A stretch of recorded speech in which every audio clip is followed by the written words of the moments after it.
The possible model of aircraft or fighter jet as a platform. We didn't discuss the name or the brand. We discussed the platform because it's our necessity to make stronger our capabilities to defend our airspace. This month will mark 1 year since Russia invaded Ukraine. February 24th was the day. Joining us now to talk more about what is happening on the battlefield and this latest request from Ukraine for F-16s and also long-range missiles is retired Major General William Enyart. Thank you for being with us this morning. So they want the F-16s, they want the long-range missiles. I haven't spoken with an expert yet who didn't say we should be sending them. This could push Russia out once and for all. Where do you land? Well, good morning, Marni. Neither side to date has been able to establish their superiority in this war. Although the Russians greatly outnumber, the Russian Air Force greatly outnumbers the Ukrainian Air Force by a factor of 10 to 1, with all of the anti-air capabilities that we provided Ukraine, that's really evened those odds up. The problem that Ukraine is facing is that they have, in addition to it being a very small Air Force, it is composed of old Soviet aircraft, primarily MiG-27s and MiG-29s.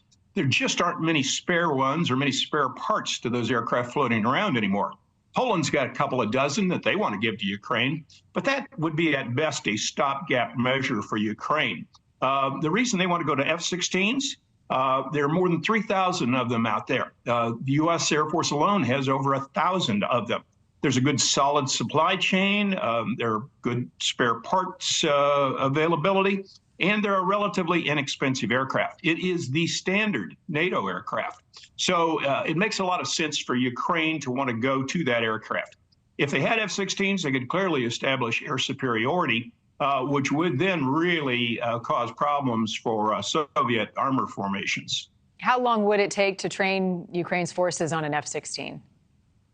Well, it would be a new aircraft for them, but they do have very skilled pilots, but they're flying Soviet aircraft. So it would take several months to train them up to speed on F-16s. And additionally, it's not just the pilots. You've got to have the maintainers. You've got to have the folks that bend the wrenches to keep those planes in the air, as well as the supply chain in place. So it would be, it would take several months, probably close to a year, to really have some proficiency in all of those areas. That is, flying, maintaining, and supplying to keep those planes in the air. By all accounts, it appears Russia and also Ukraine are working right now to build up their arsenals ahead of a spring offensive. Paint a picture for us what that might look like. How will the battlefield change in the weeks and months to come? Well, almost certainly the Russians are going to launch a major attack before the Ukrainians can obtain all of the Western armor that's coming in. Once Ukraine obtains those particularly the German Leopard tanks, as well as the M1 Abrams, that starts to change the equation on the battlefield. Right now, they're really in a fairly stalemated situation. The Russian formations, their best formations, have taken a real battering. They've lost about half of the ground, over half the ground, in fact, that they seized initially last February. But the Ukrainians don't have the armor to really follow up on those attacks and be able to crash through the Russian lines and sever their supply lines. Once that armor mobility gets to Ukraine, you'll see a big change in the battlefield. So that's why I anticipate that the Russians will launch an attack before Ukraine can obtain that weaponry. All right, lots to watch. Major General William Enyart, thank you. Good to see you.